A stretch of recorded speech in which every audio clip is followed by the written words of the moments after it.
Baik,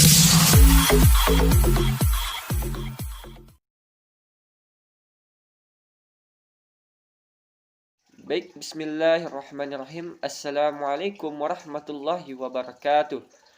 Perkenalkan, nama saya Robi Alhamda dengan NIM 2120142.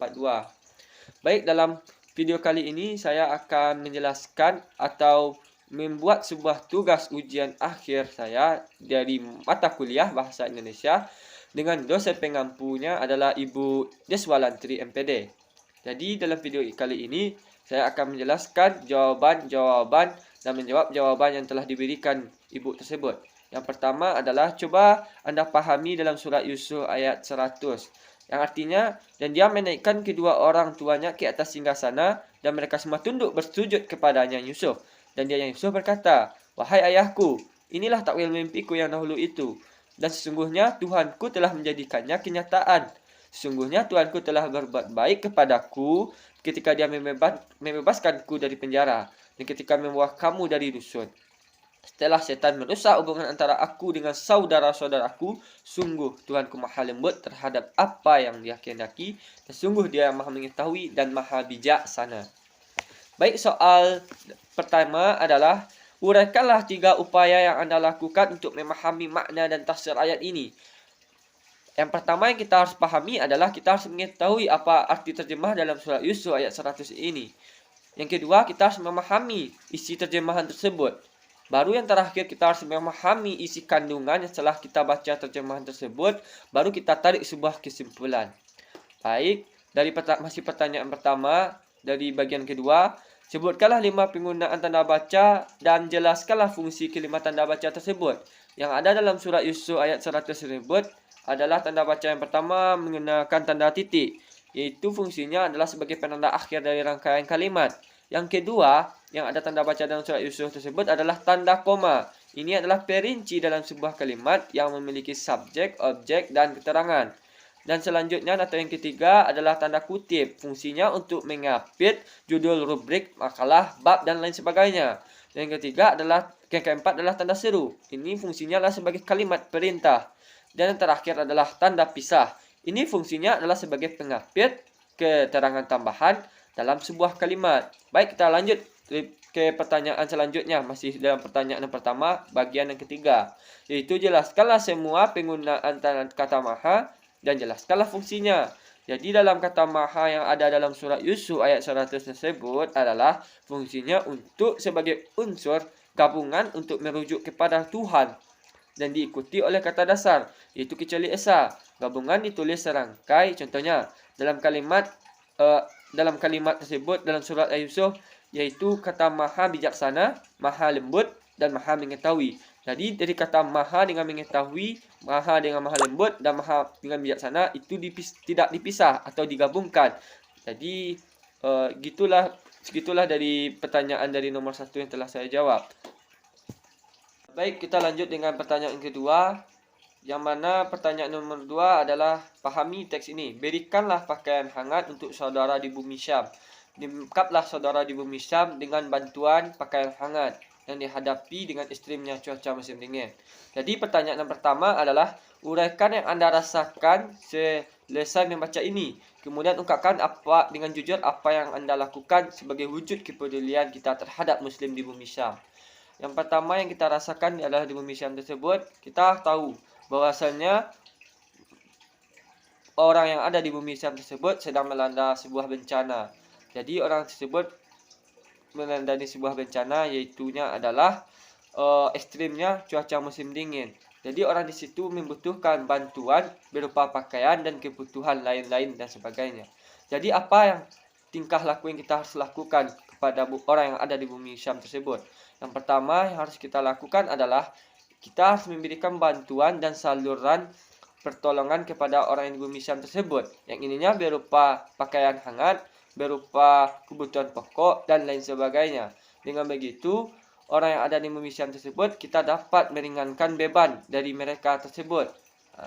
Dan segitu dari pertanyaan saya nomor bagian pertama, soal nomor 2. Baik, kita lanjut dengan pertanyaan soal nomor 2 juga dengan bagian yang kedua, yaitu coba temukanlah 15 diksi yang telah kita pelajari apa saja yang ada masuk dalam teks tersebut dan jelaskan maksud dan artinya. Yang pertama, diksi yang pertama yang ada dalam teks tersebut adalah pakaian hangat.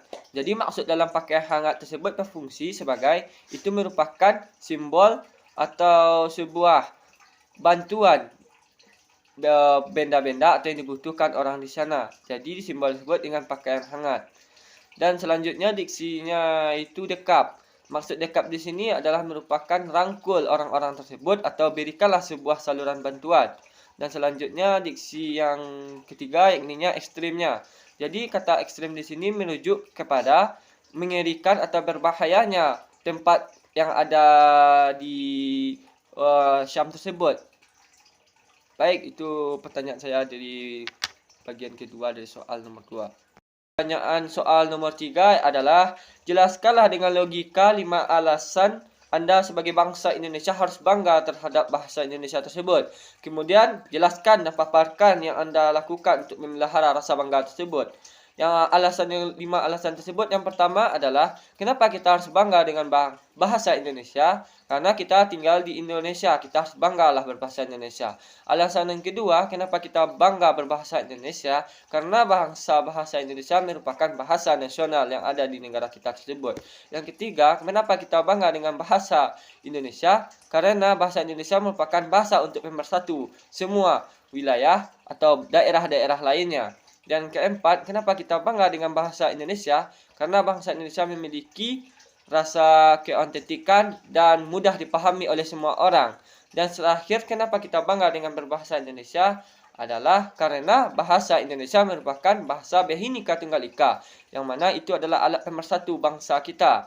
Jadi bagaimanapun ras, kas, dan wilayah etnis yang berbeda-beda, namun kita tetap satu dengan disatukan dengan bahasa Indonesia kita.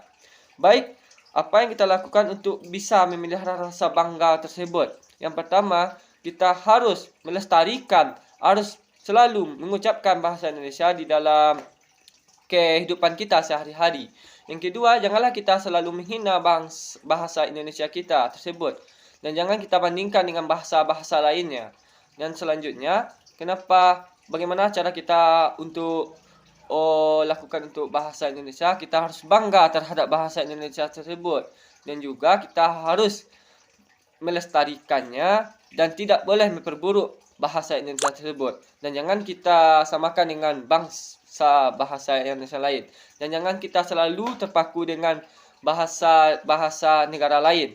Kalau kita ada wilayah di Indonesia, maka pakailah bahasa kita. Inilah bahasa Indonesia.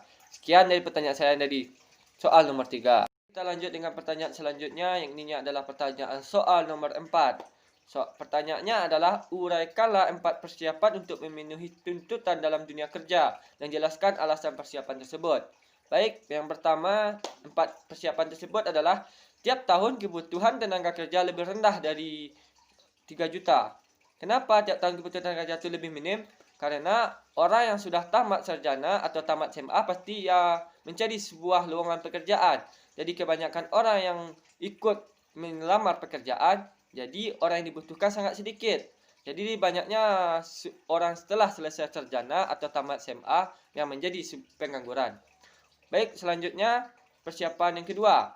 Sulitnya mendapat sebuah gaji besar. Kenapa seseorang tersebut sulitnya untuk mendapat gaji yang besar? Dikarenakan orang yang baru-baru melamar pekerjaan dan ia sudah dapat sebuah pekerjaan, pasti ia menduduki jabatan yang rendah.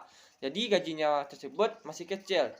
Disitulah kenapa orang tersebut mendapatkan gajinya kecil, bukan mendapatkan sebuah gaji yang besar. Karena itu merupakan posisi jabatan mereka. Lanjut kepada persiapan yang ketiga adalah menguasai banyak skill, punya posisi tawar minta gaji yang berlipat-lipat. Kenapa orang yang posisi tawar menawarnya dan yang memiliki banyak skill memiliki gaji yang sangat besar?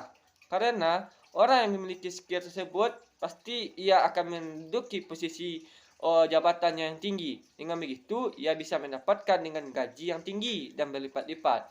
Dan terakhir, dari 4 persiapan tersebut adalah orang yang multi skill mudah mendapatkan sebuah pekerjaan. Kenapa orang yang multi skill mudah mendapatkan sebuah pekerjaan? Karena orang multi skill memiliki sebuah pengalaman dan pengetahuan dan pemikiran.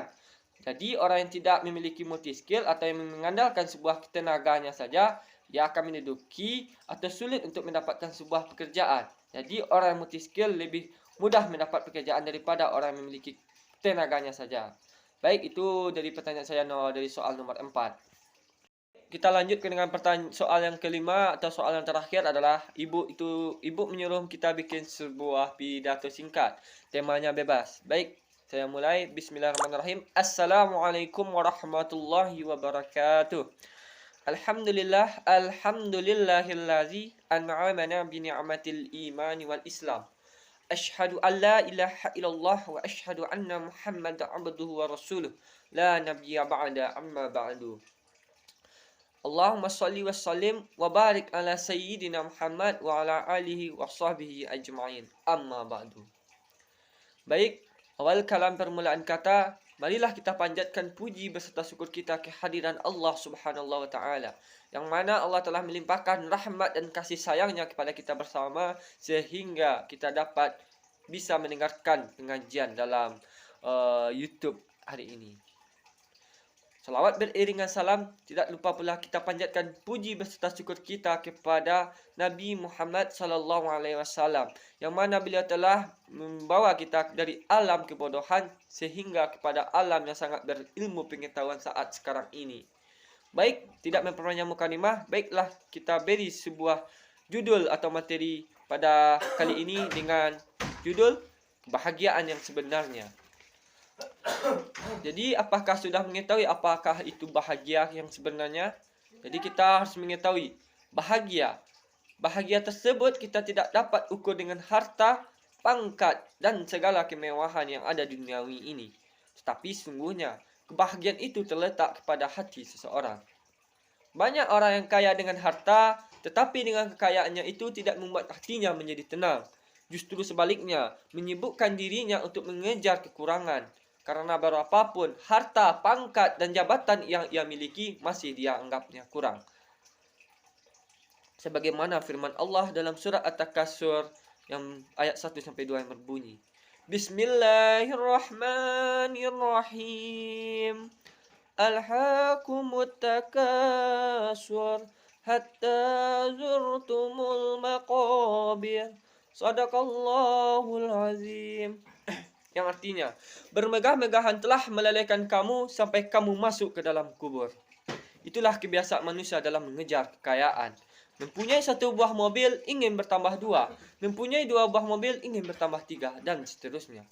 Oleh karena itu, marilah kita berusaha dan berdoa agar hati kita selalu diberi ketenangan oleh Allah. Sebab ketenangan hati tersebut adalah merupakan kebahagiaan yang hakiki.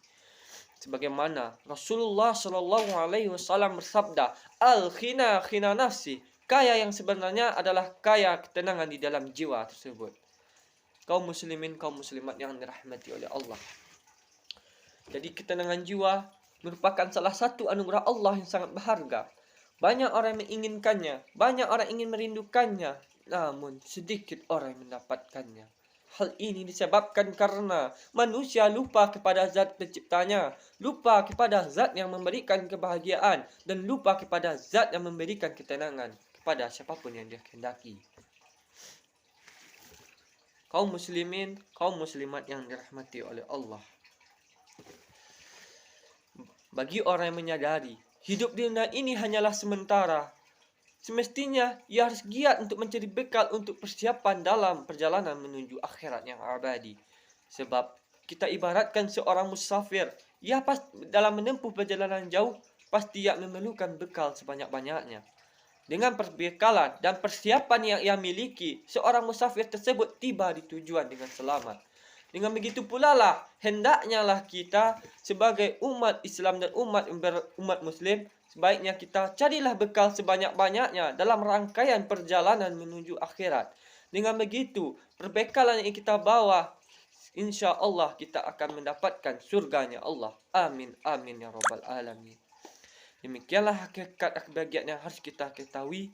Semoga bermanfaat bagi kita semua, terutama bagi saya yang menyampaikan, dan apa yang saya sampaikan dapat kita amalkan dalam kehidupan sehari-hari. Amin amin ya rabbal alamin. Wabillahi taufiq wal hidayah. Assalamualaikum warahmatullahi wabarakatuh.